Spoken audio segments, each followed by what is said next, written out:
And then it was inauguration, and your dad had gotten us tickets to go to Barack Obama, our first Black president being inaugurated. And you and I had been out the night before until like 6, 7 o'clock in the morning. Like we were really out there. And we were so hungover, we convinced ourselves that we didn't need to go to the inauguration. And thankfully, we like snapped out of it and dragged our hungover asses over to the Capitol. Hey y'all, what's going on? Welcome back to the Stacking Days podcast, where we highlight underrepresented journeys of sobriety. I'm your host, Ray Donovan, and we're doing something a little differently today. I have a special guest. My wife, Eva, is joining us. Hi, everybody. And we're kind of going to do a little bit of a couples version of Stacking Days. I talk a lot to a lot of my guests on this show about the implications of that sobriety and alcoholism has on families, both spouses, partners, kids. And, this is something that even I've been talking about doing for a while. We don't have anything scripted necessarily, so hopefully, we're relatively gentle on one another over the next 45 minutes to an hour. But we really just want to get into, the aspect of what role this has played in our shared lives. That you've heard a little bit about, my experience, but what I think is oftentimes forsaken in a lot of these narratives is how does alcohol, how does sobriety, how does recovery, how does that play out in the narratives and the experiences that our partners are having with us. And so for context, Eva and I have been together now for 16 years. We were young and had our entire life in front of us when we met. We still have quite a bit of a life in front of us, but young and when we met, and we've been married now for almost 8 years. 7 years ago. 7 years? Yeah. It'll be 8 years. We were married in 2016. It's 2024. Oh, So we'll be almost 8 years. And we'll be 8 years in a few months here, which is really exciting. And we have two young ones. So our son Sebastian, who is 5, turning 6. We have a daughter, Anaya, who is 3, turning 4. So we have a little family. You'll probably hear off to the left here my dog Hugo, and then we have a cat that may pass through the frame. So it's certainly a family affair today. Without further ado, Eva, welcome to Stacking Days. thanks for having me, babe. I'm excited to be here. Yeah, absolutely. Um, so let's start this off, easy. We'll get into it, and take it step by step. And maybe I'll start asking some questions just to kind of get like the nuts, kind of greased up a little bit here. Sure. And you want to tell people a little more about how we met, our origin story? I mean, I guess so. Our origin stories, we actually met in a restaurant. We met in a restaurant. So Eva walked in to this restaurant that I was bartending at in Washington, D.C., bartending slash managing in Washington, D.C. She was in her senior year of college and she wanted to earn some extra money. So for the first, probably several months of us knowing each other, we were colleagues and we became friends. And then ultimately we became a couple. So that's really the story. But the funny thing about it is like just needless to say, like being in the service industry, we spent a lot of evenings over gimlets. We spent a lot of evenings over shots of whiskey and beers and tequila. And for anyone who's ever, been in the service industry or in their, mid 20s, that's not uncommon. So maybe let's start there. I feel like we've talked about this peripherally over the years, but I think you've already always recognized I was a little bit of a dark kind of wolf, shortly after we first met. But at what point did you start realizing that, some of the darkness that I walked around with was due to some of the less than healthy habits that ultimately turned into a problem for me? But at that time, I think everybody was doing it. We didn't necessarily know. But I'd love to hear what your perspective was on those kind of earlier days of Ray and as you were just kind of getting to know each other. Yeah. That's a good question. And I think the answer in all of that too is what makes this experience more complicated, because those were like our golden years. And when we met each other, And, we're like getting drinks after our shifts and we're falling in love and we're staying out late. And all of that was very, fun and sexy and romantic to a certain degree. And it was very much like, even though I had never drank that much in my life, that was such a core part of how you and I connected. And, like the darkness of night was like our place. Um, and I figured out really early on that this was, I mean, I didn't have the language, or sort of the foresight at the time to understand all of what it actually meant, but very early on, because the first time you slept over, I had, was it that there was a fifth of Disaronno that I had unopened on my desk. It was unopened. And the reason that I know that it was unopened was you know, despite my own variety of mental health challenges, alcohol has always just been a treat for me. So I had purchased the Deserono and I was going to open it the day after my French exam. And it was going to be like celebratory, like have a little Deserono on the rocks. And I had sort of like, planned ahead that I was going to have this treat. So it was on my desk, which was right next to my bed. And, you had ended up sleeping over that night and I either had to go to class or you had left. And by the time I came back to my room later that day, the whole bottle of Disaronno was gone. And I was like, the one who drinks more than a little bit of like, an amaretto sour or Disaronno on the rocks or something. And it was a whole fifth. And that's, when I was like, uh-oh, this isn't normal. Like that's just not something that I had ever seen before. Yeah. I remember the Disaronno. I think it might have been your roommate Becky that opened it though, as opposed to me. Unfortunately. It was me. Yeah. I mean, yeah, I remember that. I remember the Disaronno, and I'm sure that that was, probably a clear, some sort of a flag to you. It wasn't a flag to me at the time. I mean, I was, in the restaurant scene. I mean, I was, living in the middle of the night, that, and waking up in the middle of the day, and and most of the folks who I was hanging out with were living similar lifestyles. Now, mind you, for anyone who listens to this podcast, for context of time, this was in 2007, 2008, right? And I had already been drinking at that point for probably, a decade Yeah. You were plus. So like, it wasn't something that was like it was new behavior to me. It was just a new environment. Um, but as you can tell from Eva's recount, I mean, those were some of the earlier kind of foundational moments, at least in us getting to know each other. Spending a lot of time out at clubs, spending a lot of time out at bars and restaurants. And maybe I don't know what your thoughts were on like the kind of like shorter medium term prospects of what that could look like for the two of us. But I certainly wasn't thinking about it at the time. And I think one of the issues that people who drink to a point where they have a substance, you know, an abuse problem when it comes to substances, they're not really thinking about what the longer term effects are, both health on life, that alcohol could potentially play. So I certainly wasn't, I didn't see any writing on my wall. It was just a matter of just, me kind of going through the motions of getting through the day, so to speak. And so I'm curious, like what your reality and your experience was of that, because that wasn't the only instance where you were kind of just like, oh shit, maybe, Cool. you know, Yeah. um, Yeah.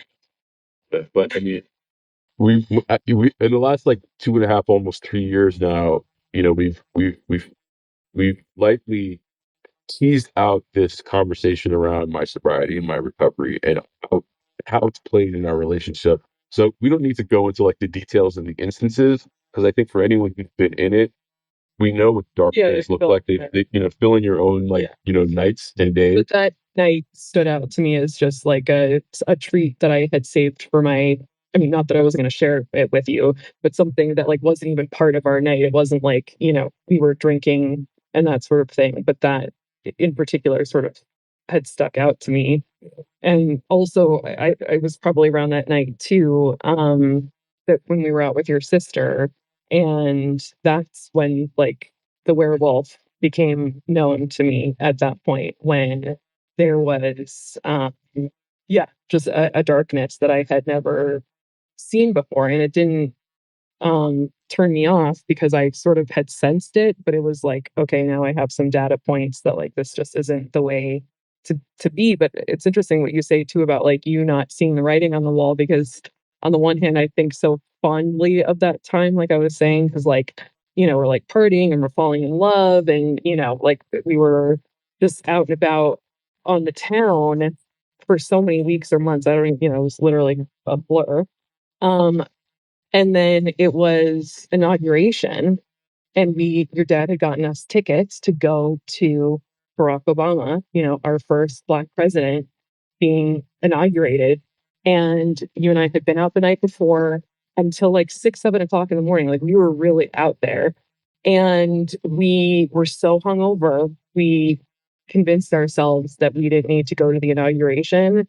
And thankfully, we like snapped out of it and dragged our hungover asses over to the Capitol. And it was after that where I was like, then I'm like sitting there experiencing that moment in history. And I was thinking, like, I am an idiot for like not wanting to get out of bed this morning, and I would have missed this. And that's even in my own relationship with alcohol, where I was like, this doesn't feel so great for me personally, because if this is the kind of stuff that I'm going to miss, then it's not worth it for me. Yeah, I mean, I hear what you're saying. I think that, for someone who has a quote unquote like normal relationship with alcohol, those are kind of like very surface level kind of, considerations, to make. Whereas like if you truly like have an issue and alcohol has a hold on you, one of the last things that you're really thinking about is the inauguration of a president. You know what I mean? Like it's just a different like perspective for one to have through life, right? So I hear you, and I think and I appreciate the fact that you bring that up in terms of like how you maybe were viewing your own relationship with alcohol at the time.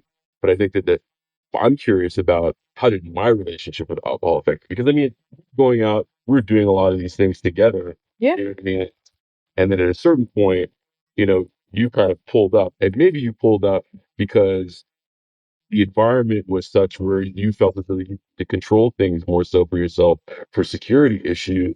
And I was like, I've been doing this so long, and I'm technically in my mind like a higher functioning individual. Because to bring it back to that same night of inauguration or same day of inauguration, I ended up going to work directly from the inauguration, Like, and from I don't know 2 o'clock until 1 o'clock in the morning. So it's like, another you know, cycle for me.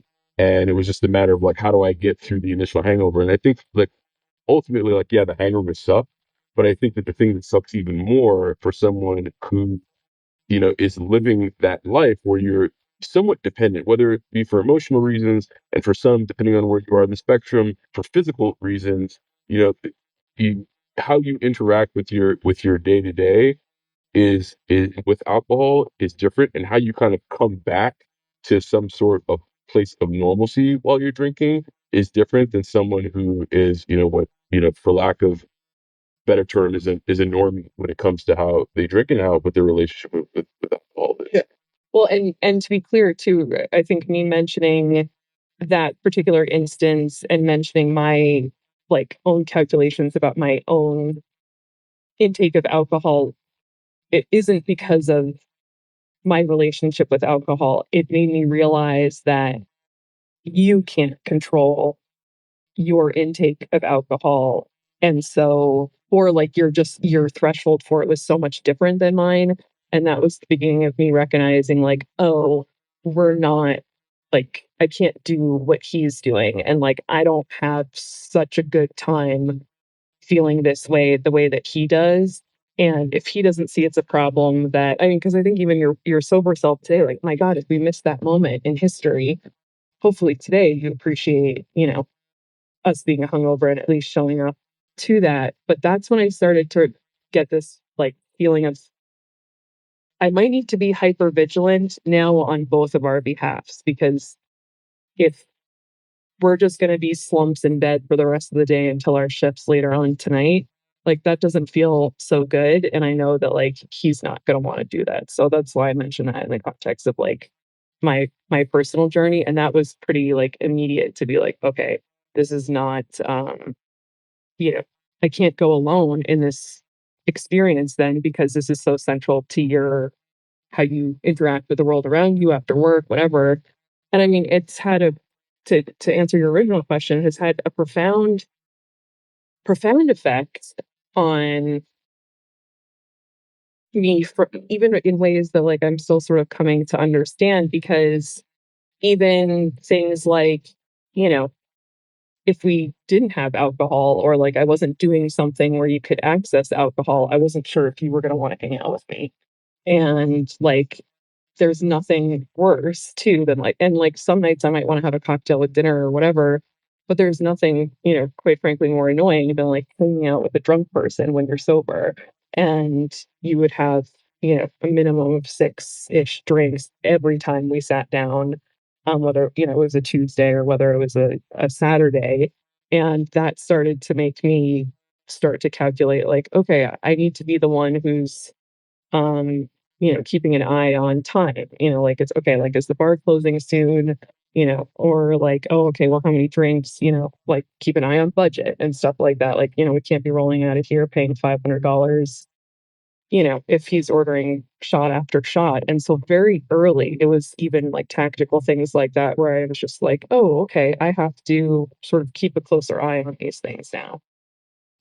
No, I mean, I think that makes sense. We've talked about that before, and and I think that's certainly a predicament that that you were placed in circumstantially, right? And and a role that you felt that you needed to play for yourself, and then also based on my understanding, a role that you felt like you needed to play for me, right? Like in Yeah. protecting me from myself as Yeah. best as you could at the time, which is is a huge cross to bear and a lot of weight to hold for a significant, prolonged amount of time. And I said this on the show before, like alcohol meant different things to me at different points in my life, and it certainly showed up differently in my life. And because even I've been together for so long, it showed up differently for you in your life, right? Like, yeah. So our time together. So I can appreciate that. Something that you know, asking is,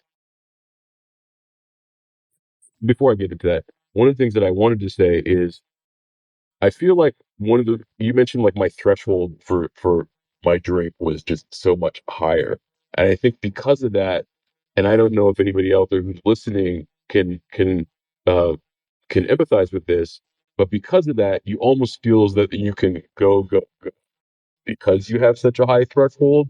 The challenge for me is that at a certain point, I hit the cliff, and I generally knew like how many drinks in, or depending on what I'm drinking, get me to that point. So there was constantly a calculation in my mind around what number am I on? What am I drinking today? Because I knew that at a certain point, like especially if it was whiskey, like at a certain point, it was gonna go south real, and either like it was gonna go hard and I was gonna go internal, or it was gonna go hard and it's gonna be much more external. But even in that, I never really, and this, like I never hit any of the stereotypical rock bottoms, right? Yeah. I never got the DUIs. I never got arrested. I never got to an altercation. I still showed up to work. I still was getting my promotions. I was still like holding all of my shit down. And I think that also, for better or for worse, put someone in a position where they end up on the road that they are longer than they necessarily need to because they're not getting any external signs that they need to make some significant changes. And I think that, later on in my career, I certainly started to get some signs that were much more glaring, particularly once we had children. But, for those earlier years, it was kind of just like, I'm young, I'm free, I've got time to fucking fix this shit on the back end. And as long as I'm not found in a ditch somewhere, or like, or in, wrapped around a pole, yeah, and it's a big deal. So I think that, that in a lot of ways prolonged my relationship, and then, in some weird way this like triangle relationship that that you were also in it with me. Yeah. I think another thing that, and this is something that I think I'm still very much trying to understand and explore, but I think for, the purposes of this conversation and even the podcast too, around healing and trying to understand the opportunity for support from other people, the thing that I feel a lot of confusion and like even guilt around knowing and sort of like recalling back to, literally 14, 15-ish years of experiences that like never quite felt right. There was this attraction that I also had to the version of you that had a few drinks and was like, relaxed and feeling good. And that was the part of you that I fell in love with the most because it was the part of you that was the most emotionally available. It was the part of you that was the most vulnerable. And I knew that, like, if we had gotten in, a tip or a fight or something like that, and go to the neighborhood bar, and I knew exactly the right amount of time to let you sort of simmer on your own, and then I would show up at the bar and you'd pull me in close and you'd kiss me and tell me everything, we'd say sorry and we would reconcile and, have a few drinks together. And then the night would be done. And the conflict resolution was around that. And I was addicted to that for so much of our relationship, even though I was afraid of it too, because like if it went too far, then it was just scary and you were out of control. But there was, motivations for me to not, I mean, not, that's sort of the other big question is like, I'm not exactly sure what I could or should have done differently to support you. And that's like where the guilt comes from. But um, I fell in love with that part of you. And it was just in that, it's like just an exact like green spot before it goes to red. Um, and then when you stopped drinking, and I think that's what we've sort of been encountering a lot over the past 2 years now, is a part of you that I love, even though it was painful, has died. And it's sort of inappropriate for me to mourn that part of you because how, you're trying to recover from that. And that part of you has done, harm to our family. And like how complicated and icky that feels inside of me, where like I would do anything some nights to just like, curl up in your arms at the corner of the bar and be the last two people there and, have those conversations the way that we did for all those years before. Yeah. And that's the part that's hard. Of course, in turn, that means that like, we're doing healing on you being able to be emotionally connected without alcohol, which was the whole purpose in the beginning. But I think that was one surprising thing about this journey of your sobriety that I certainly haven't seen anybody talk about, where it's like a part of your person that was like really fun and sexy and, like connected to you, no longer exists. And again, like it's, would be inappropriate for you to sort of think fondly of that for Yeah. No, I mean, I get it, and it's very true. Like in some ways, moving into a space of recovery, speaking from someone who's in it firsthand, and observing someone like yourself who who is also healing from this the spirit of our lives together, is that you are also grieving, right? Like you're grieving a person who quite literally it doesn't exist in the same way that you know them to, right?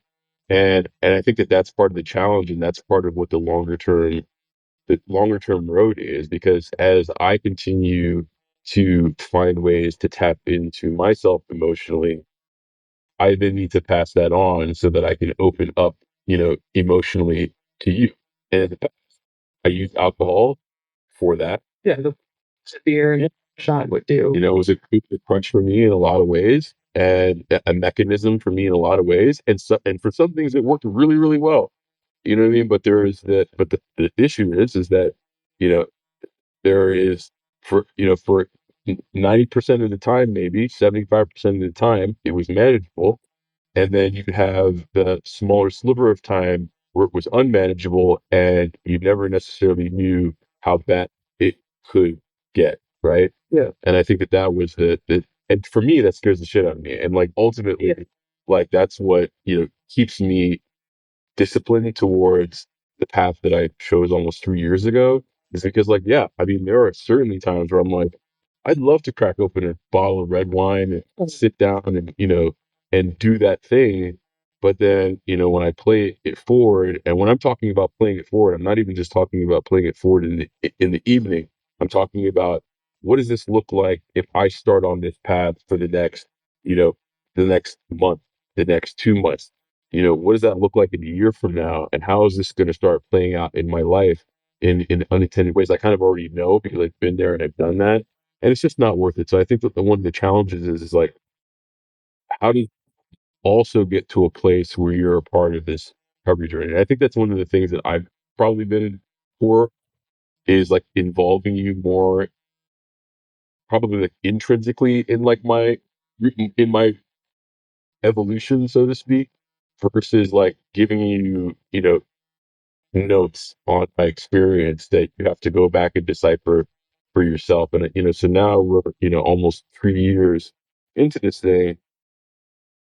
And I feel like we've got to where we're starting to come back to each other and starting to be more in partnership with some of these things that have been really hurtful to you, uh, and also like really hurtful and detrimental, to me. And and I think that this platform is great. I'm able to like get things out and talk to people who are also in their own journeys, and it's allowed me to start having honest dialogue with you, very honest dialogue with you over the last, 6 to 8 months specifically around what is this thing actually, what has it done, how deep does it go, and then what do we need to do moving forward from here? Because like just for everybody out there listening and watching this right now, this is not a conversation that we've been able to have in the past, like a true, candid sit down around something really, really ugly. We've both had to manage, in our own right, and also had to try to figure out how to manage collectively, both on the backside and now on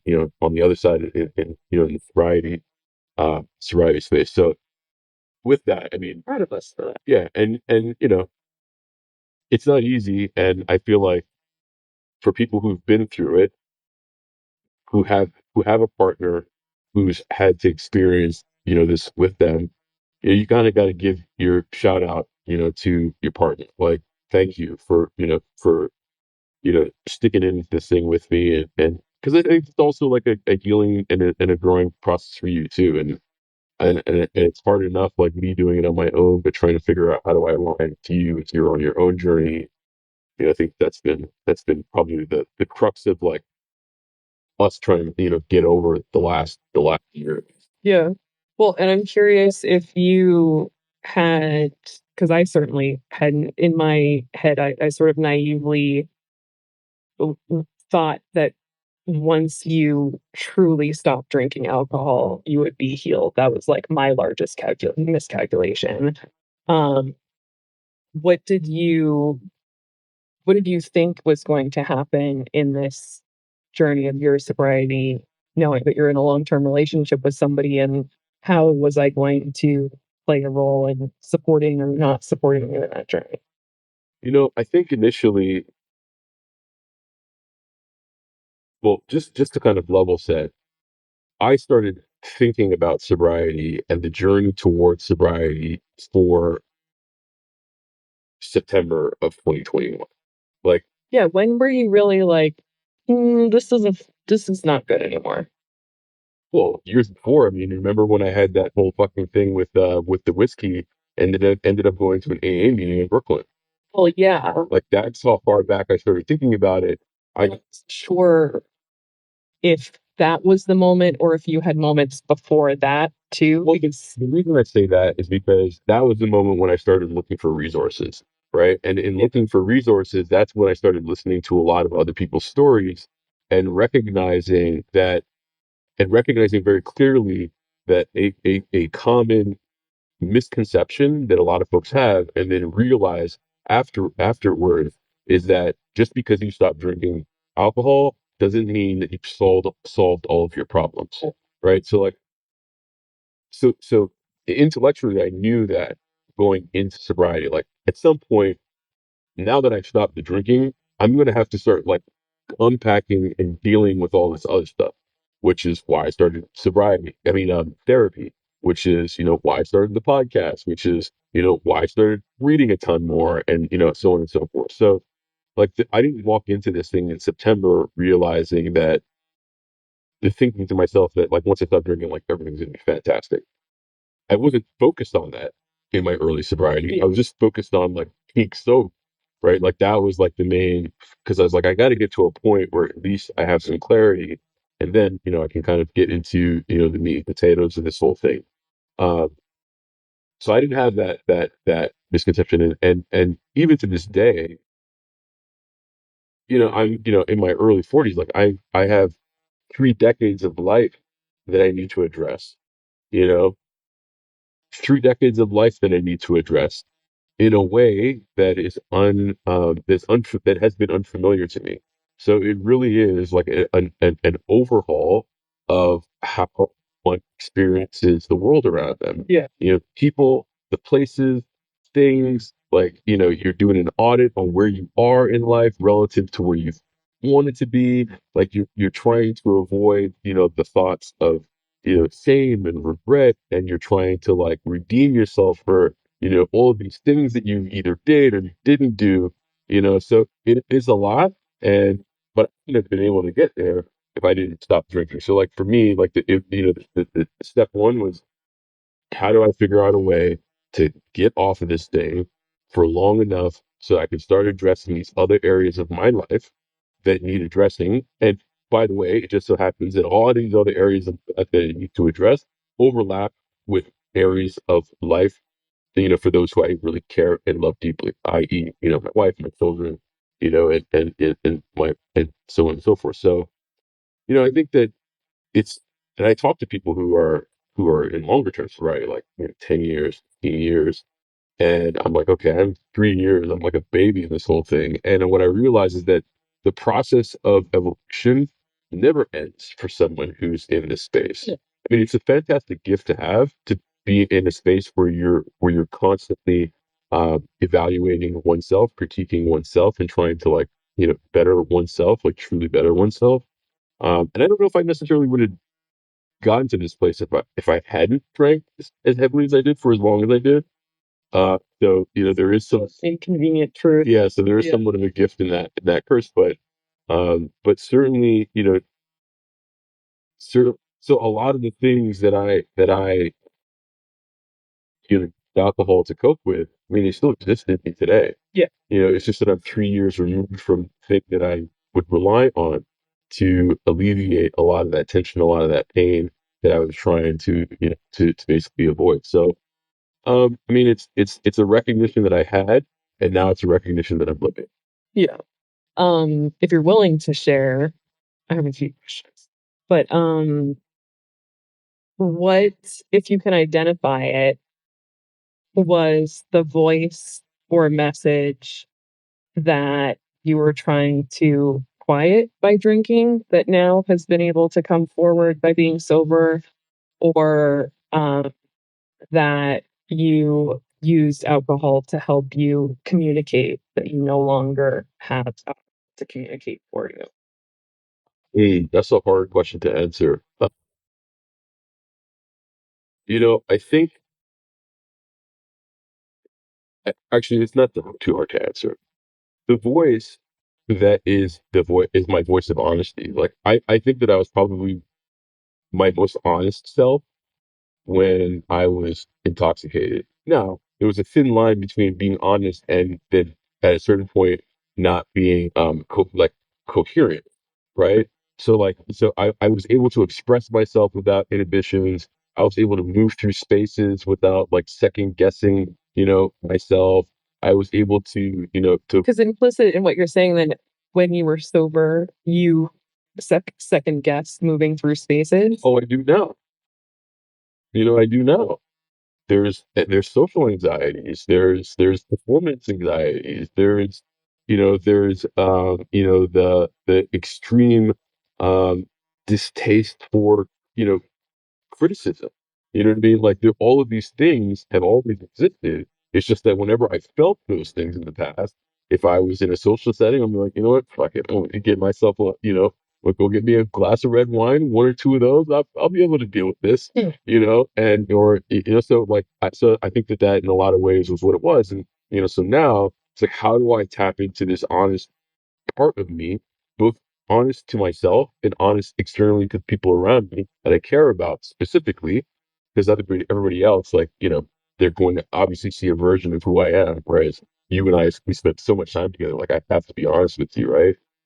How do I tap into that person without, my elixir, so to speak, to get me to that place? So I think that the voice that at the time alcohol allowed for was the voice of me being true. Now, problem is there was a diminishing return on that, where at a certain point, like, that was off the table, and and then the drug kicks in, and the physical and mental effects that come with it, kick in, and over time, it's corrosive, right? So, like, how I showed up in my 20s, being able to, like, pop up and do this and do that, wasn't necessarily where I was at in my 40s. I'm curious within that too of, uh, is there any other, again, sort of like messages or insights that have come into your consciousness more over the past few years that you've been pleasantly surprised or maybe even terrified to welcome back into your mental space? I mean, something that I've been thinking about a lot over the last couple of years is my own mortality, right? And it's something that I've always thought about. But I think that now, considering where I am in my life, and considering that I have, you know, a consistently clear perspective on my life without the interruption of alcohol, that I view my mortality probably different today than I once did, right? Like, I really try to get the most out of every day. I really try to show up the way that I want to show up intentionally every day, because I know that one day it will all go right. And I think that, prior to me becoming sober, like, I was always someone who was very pragmatic when it came to my own finite existence, but it didn't have, like, the degree of weight, and the degree of, You would speak about it so frequently and so casually, like, I find myself walking through, seemingly like I thinking about how important that moment is. yeah, Because I'm able to be completely present, tapped into it. I'm still a human. I'm not, like, I'm not going to sit here and act like I'm Dalai Lama or something like that. But I'm looking at it differently, and what I've tried to do is turn that into, a practice of being patient. Certainly helps with the children. I'm not great at it all the time. In our relationship as well, like, there are a lot of things, and, I mean, there was a period of life where I woke up angry every single day. Every single day I was angry. I always had a short fuse. I was always aggravated. And I think that the more and more days that I put of sobriety, recovery, and this evolution behind me, the lighter that I am. You know what I mean? Like, I don't, I don't pick up. Yeah, I mean, granted, I could still be triggered as good as the next, as good as the next guy, but I don't wake up inherently, like, pissed off, or, like, disgruntled, or physically, like, uncomfortable, like I once had. So it gives me it gives me, like, a really nice and welcome perspective on my own existence, and and causes me to think oftentimes about how I want my life and how I want to show up in the lives of others. Whereas when I was drinking, I probably wasn't thinking about how I showed up in the lives of others as acutely, and I certainly wasn't thinking of how I showed up for myself. yeah, You know, as referenced by your inauguration story, like, yeah, it wasn't all right, whatever. I, it was not a big thing for me. It was just another day. yeah. Well, and I think that that's sort of another example too of the complicating factor of the after effects of alcohol on your loved ones too. Because even the example of like you waking up in a foul mood, I mean, every single day next to me for 10 plus years, I internalize that as he's in a bad mood with me. He doesn't like this life with me, and he's like regretting these decisions about, me, and that, like I can't seem to ever make this man happy. And is the part that like I will have to continue to do my own healing on too, because I never considered, oh, somebody's just feeling really, really hungover day in and day out. Because in my head, I'm like, oh my God, if I'm hungover, you better believe like I'm not drinking for months. And if he feels as bad as I would feel, from being hungover, he would never want to do it again. So the only logical conclusion is like he doesn't want this life with me. He like, is trapped in this world. And that in turn had, created so much friction between the two of you, but excuse me, between the two of us.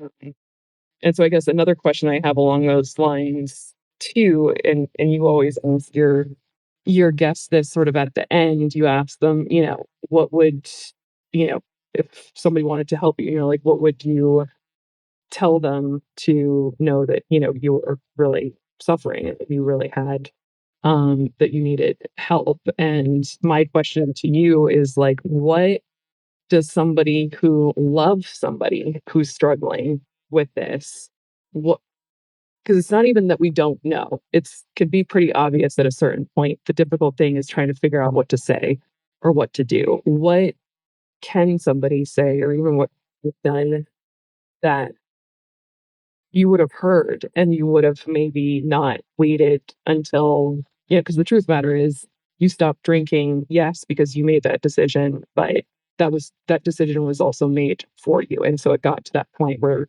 you didn't have autonomy over that decision as much as you could have if you had stopped drinking in earlier years or months or whatever.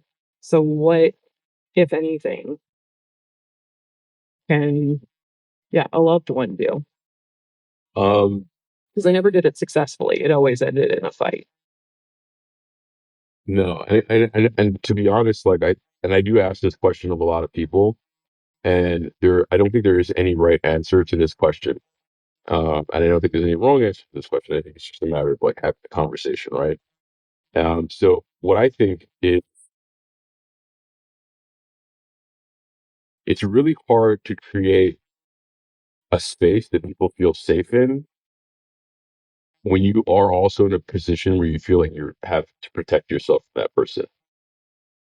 And I think that the challenge, that I found myself in, and I think the challenge that a lot of people find themselves in, which is why they're oftentimes like, and I was always so defensive because I never felt safe. And it's really hard to create that environment. But I think that, Well, then I hear that too, and I'm like, that implied in what you're saying is that I didn't make you feel emotionally safe. So, what and there, or what didn't I do to make you feel emotionally safe enough to receive my genuine concern? well, I think that, that it's less about the environment that you created, and it's more about the environment that I was willing to open my eyes to. And which is why oftentimes people talk about, it's not, it's never going to be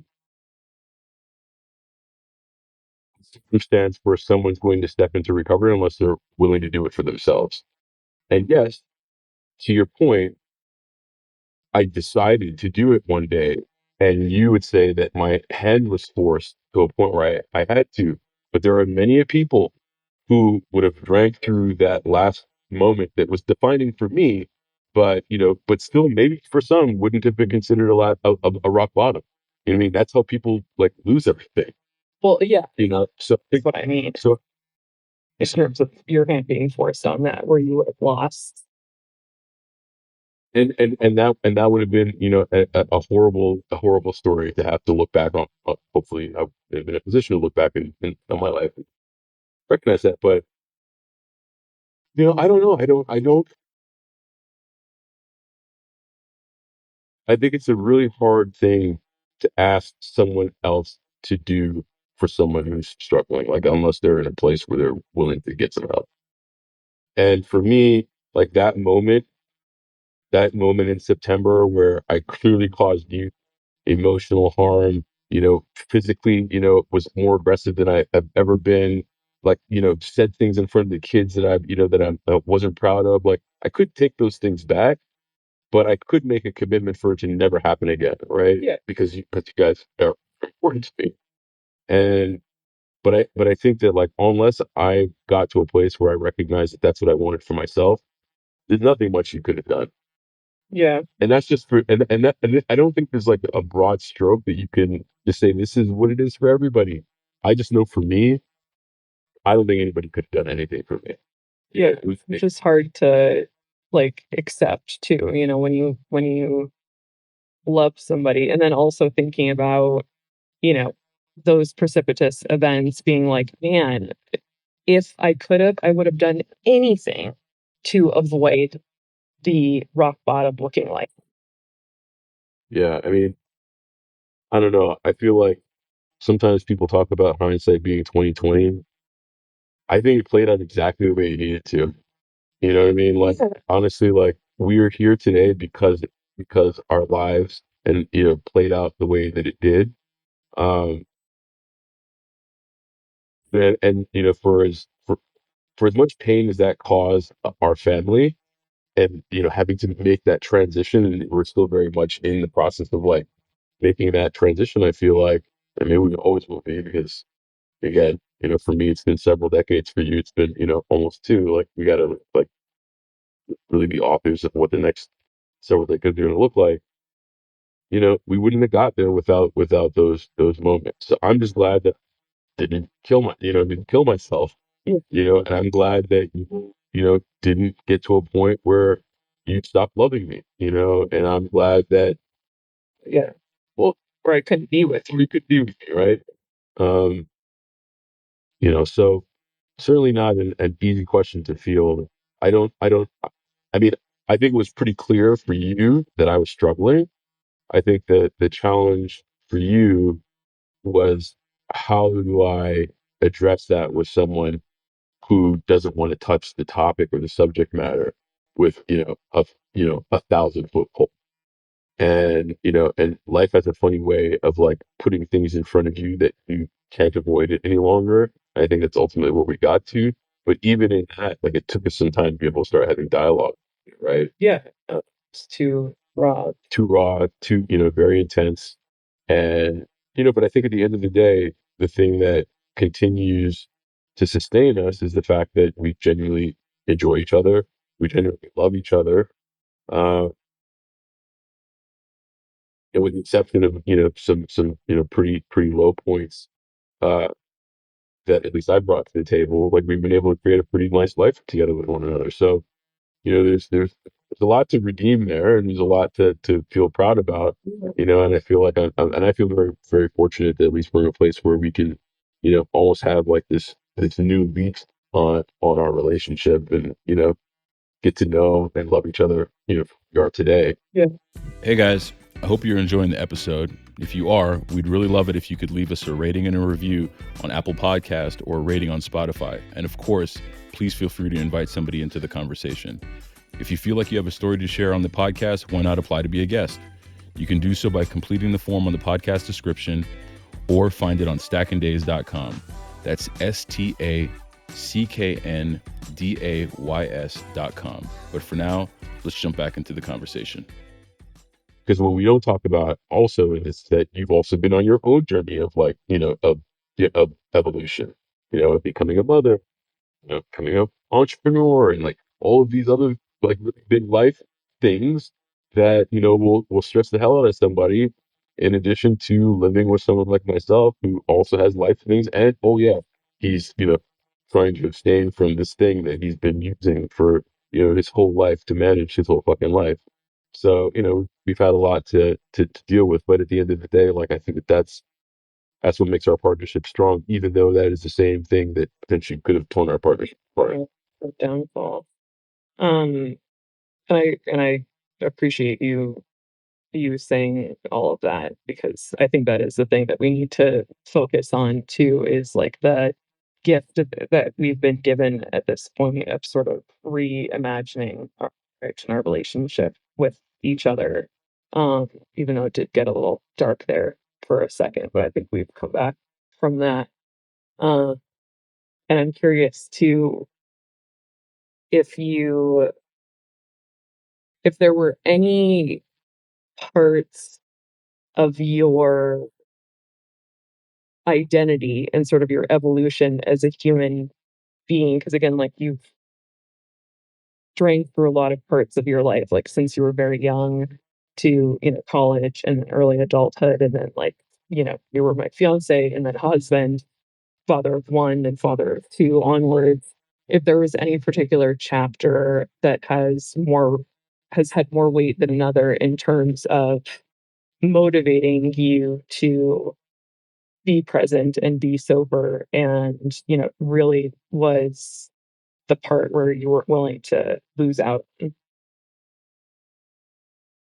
Looking back, Yeah, and I think the most compelling chapter of my life that motivates me to do what I'm doing is the chapter that I'm in right now, as a father. as a father and as a husband, and as someone who wants to be an involved friend to my partner, and someone who also wants to show up for myself in a way that I hadn't in the past. I think that is very much at the cornerstone of where I personally have gotten to in the last several years of my life journey. um but I would say definitely good, and definitely longer term marriage. Like, we talked about this like a couple weeks ago. Like, it's one thing, like, when you've been married for like a year or 2 years. Like, and for anyone out there who's been married for 25, 30, 40, 50 years, like, God bless you. I hope we can get there.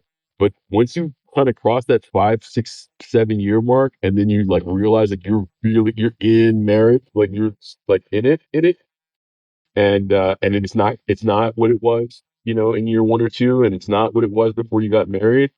It takes on a whole new degree of importance. At least it did for me. So, like, I think that the the sanctity of marriage, and my ring is a reminder of the commitment that I've made to you, which is why I wear it. Not that I like it necessarily, but, like, I have to wear it because it reminds me of the choices that I've made to be who I am as a man. You're part of that, right? So I think that being in partnership and being a father has caused me to be pretty pretty laser focused on getting better. Yeah. And sobriety is just a part of that. It's just a part of that betterment. Yeah. You know, I'm curious for, obviously this whole conversation has been sort of, in the context of relationships and loved ones, attempts to support. What would you say to somebody who, isn't in a long-term relationship, isn't a parent, doesn't have a nuclear family that they have created, that in sort of, in what you've said, and, my experience with you obviously is like you've been able to drive towards sobriety because you have so many wonderful things that you don't want to lose. And not to say that somebody who doesn't have a partner and kids doesn't have, a wonderful, fulfilling life, but if they don't have that push of another strong bonded relationship to rely on, what internally can they connect to give them that equal strength? mhm. I was thinking about this the other day, and something that folks oftentimes talk about in the context of sobriety recovery, and, and what's needed to pursue it healthily is community, right? Like, having people around you. And I think that that's certainly certainly a sustaining environment for one to maintain sobriety. But for me, when I look back, it I was in search of peace, and I think that if you're at a point in your life where you don't have where you're having a problem with peace, your own internal peace, then you have to start having some conversations with yourself around why that is. And if you happen to be drinking consistently a little too much and you can't leave it alone for a period of time, um, then you have to ask yourself, what role does this substance play in me not being able to get my hands around some peace?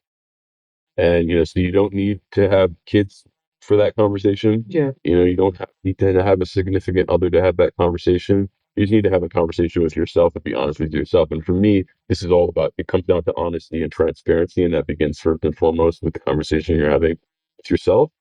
And so if you ask yourself, where are you? Where do you sit on your peace spectrum? And you're not anywhere near where you feel like you want to be, then, maybe you have to have some secondary and third questions for yourself. Yeah. What you're doing and how you're spending your time.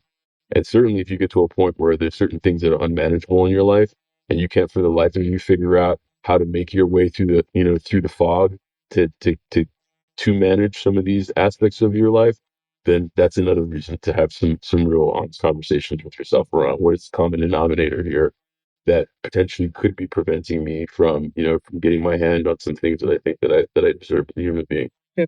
I think that's valuable, and I mean, complicated too by the fact I'm sure that, like, there's so much, privacy and shame sort of around all of that also where, it's hard to face those conversations, even internally at a certain point when, just the stigma around drinking is so intense already that it's already demotivating to Yeah. to connect with other people, let alone, um, create community from that.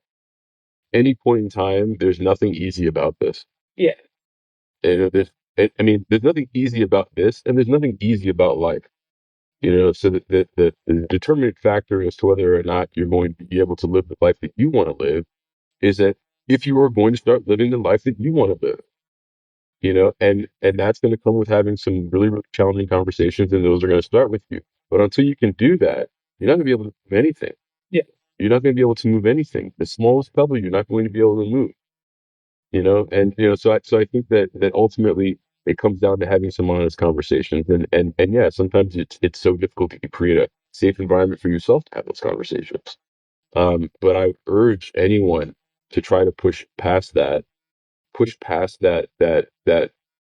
reluctance to have that conversation, and push past the discomfort of those conversations, because at the end of the day, there's only going to be growth that comes from them. Yeah. So you shouldn't be ever afraid of your own growth, even if it's a Feels little bit painful. yeah, it feels counterintuitive because it feels like you're protecting yourself the second that it feels uncomfortable, but Yeah. that's where the growth is. But look to others who are doing it. You know what I mean? Like you don't you like you're not necessarily alone. Like it, you're not alone in this as an individual. You're not alone in this as a couple. There are other people who are also in it, right? So you can also gain data points, I think, from folks who have found some wins, and you can also find data points from people who have lost a ton, but learn from their lessons as opposed to having to on your own, right? So like I feel like opening up as I say this all the time, to opening up the aperture so that you can start having those conversations will go a long way. Yeah, and I think I commend you too for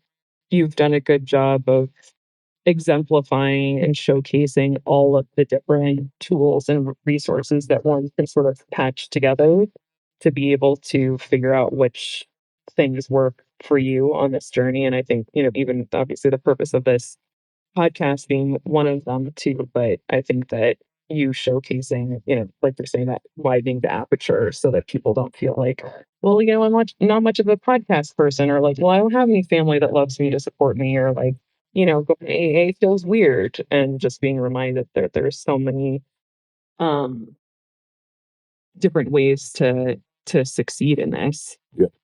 A final just a final thought and question, is really just if there's anything else that I didn't ask you that you wanted to share, or anything that I didn't share that you wanted to ask me? I don't think there's anything that you didn't ask that I wanted to share per se. I feel like, a lot came out of the conversation. I think it's probably be cool to like have one of these every, 20, 30 episodes just to like, I think there's also like an evolution in our dialogue around this that would be interesting for us to be able to look back on, and also like interesting for our kids to be able to like listen to at some point, when they're at, be like, man, my mom and dad have come a long way. And give them an opportunity to understand like why we are who we are. Yeah.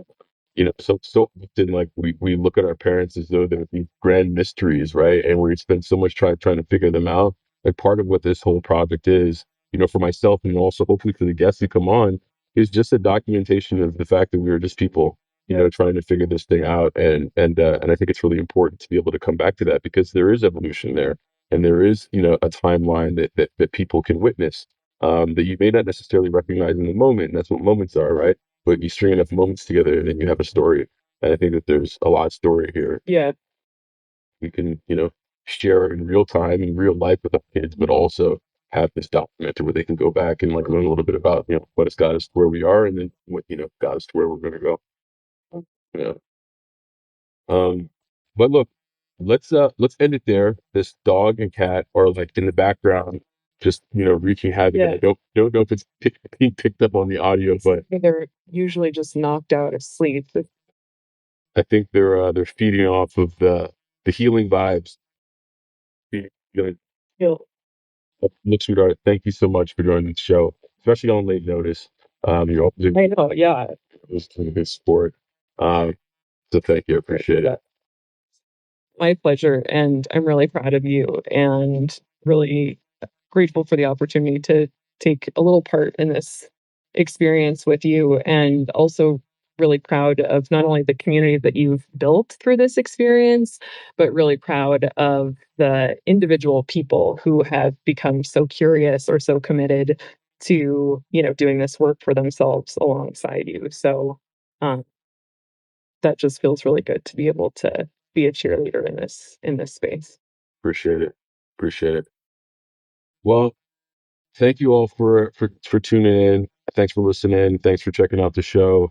We'll be back next week with another episode. Unfortunately, my beautiful wife Eva will not be with us, but in any case, you would love to hear your feedback on what you thought of our conversation. And if there are couples out there, who are also kind of going through this, feel free to drop, Stacking Days a note, a line, and let us know, what some of the challenges, the struggles have been for you, and how you've gone about and continue to go about overcoming those things. I think sharing those out, to the community is extremely helpful to folks who are trying to figure it out for the first time. So with that, peace out, be well, one day at a time.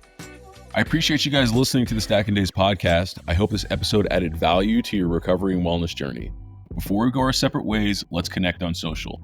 You can find us on TikTok and Instagram at Stacking Days or via the website www.stackingdays.com. By supporting the show, you can play a direct role in amplifying people of color in their pursuit of recovery. The easiest way to do that is to subscribe or hit the follow button. This way, you'll never miss an episode, all while playing an active part in creating the ecosystem where diverse voices in healing matter. This show is for the purpose of education and connection and is not a replacement for therapy or recovery care.